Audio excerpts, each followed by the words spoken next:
स्थान में गुरुकुल था। गुरुकुल में गुरु और शिष्य रहते हैं।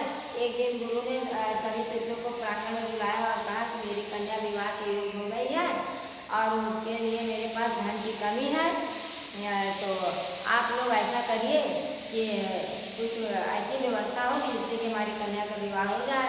तो उसमें से जो धनी कुछ शिष्य ऐसे थे जो धनी थे, वो आगे बढ़े और कहे कि गुरु जी, मैं अपने घर से अपने माता पिता से कह के धन लाऊंगा और आपको दूंगा, वो आपको गुरु से गुरु दक्षिणा के रूप में स्वीकार कर लीजिएगा।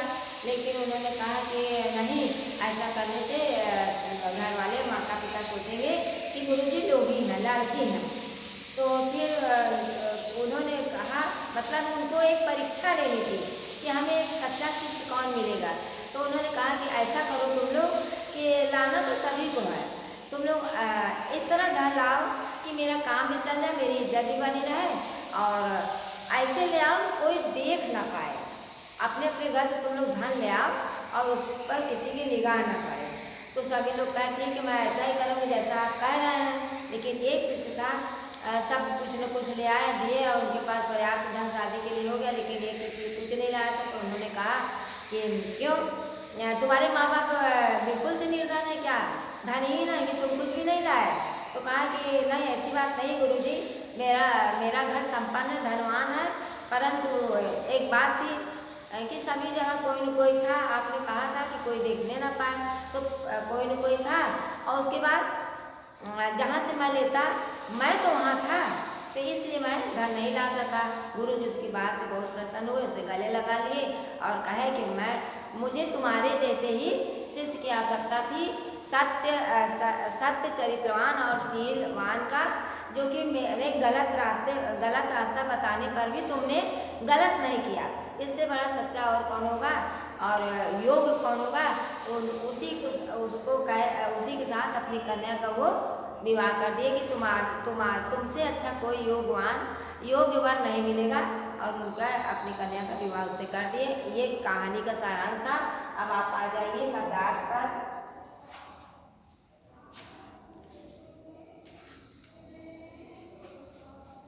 देखिए, प्राचीन, पुराना, काल, समय, लोभी, लालची, पर्याप्त, काफी, प्रसिद्ध, मशहूर, और भी शब्दार्थ इसमें दिया हुआ है।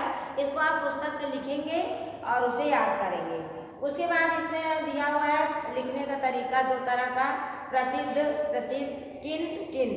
एक में बिंदी लगा, दूसरे में ना लिखा हुआ, तुरंत में रा पे बिंदी लगा, दूसरे में आधा ना लिखा है। अब प्रश्नोत्तर पर आ जाइए। आचार्य ने अपने शिष्यों के सामने क्या समस्या रखी।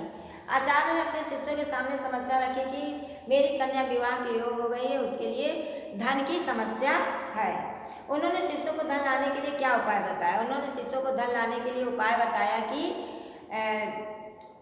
ऐसे धन लाओ कि वो कोई देख न पाए।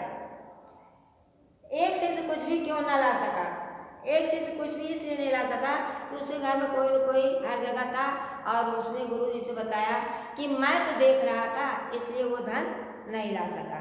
गलत ढंग से धन लाने की आज्ञा देने में आचार्य का क्या उद्देश्य है। गलत ढंग से धन लाने की आज्ञा का आचार्य का उद्देश्य था कि एक शील, सदाचार और चरित्रवान शिष्य की पहचान करना। अब दूसरा है रिक्त स्थान। एक था बड़ा और काफी, एक गुरुकुल था बड़ा और काफी प्रसिद्ध, दूसरे में आप उसे गुरु दक्षिणा के रूप में स्वीकार कर लीजिएगा।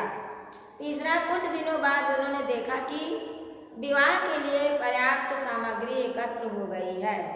आचार्य ने तुरंत उस शिष्य को गले से लगा लिया।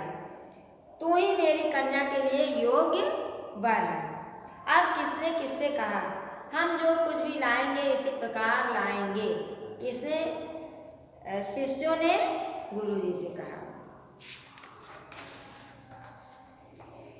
क्यों, तुम्हारे परिवार वाले क्या बिल्कुल ही धनहीन है। गुरुजी ने शिष्य से कहा, गुरुदेव मेरे घर में किसी बात की कमी नहीं है, किंतु मैं कुछ ला नहीं पाया। शिष्य ने गुरुजी से कहा, बस तू ही मेरा सच्चा शिष्य है। किसने, गुरुजी ने शिष्य से कहा। अब भाषा की बात देखिए।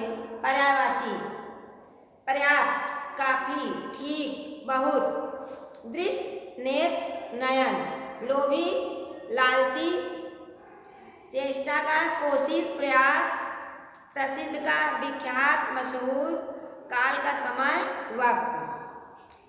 फिर उसके बाद विलोम है। विशाल, विशाल का मतलब बड़ा, लघु माने छोटा, लघु, योग्य, अयोग्य, शिष्य, गुरु, धनवान, निर्धन, स्वीकार, अस्वीकार। अब आगे नीचे देखिए बच्चों, नीचे लिखे वाक्यों को ध्यान से पढ़ना, ध्यान से सुनिए इसको। एक गुरुकुल था बड़ा और काफी प्रसिद्ध। मेरी कन्या विवाह योग्य हो गई है, किंतु उसका विवाह करने के लिए मेरे पास पर्याप्त धन नहीं है। तुम्हारे परिवार वाले सोचेंगे कि गुरु लोभी है। इन तीनों वाक्यों को जोड़ने वाला क्या है? एक गुरुकुल था बड़ा और काफी प्रसिद्ध।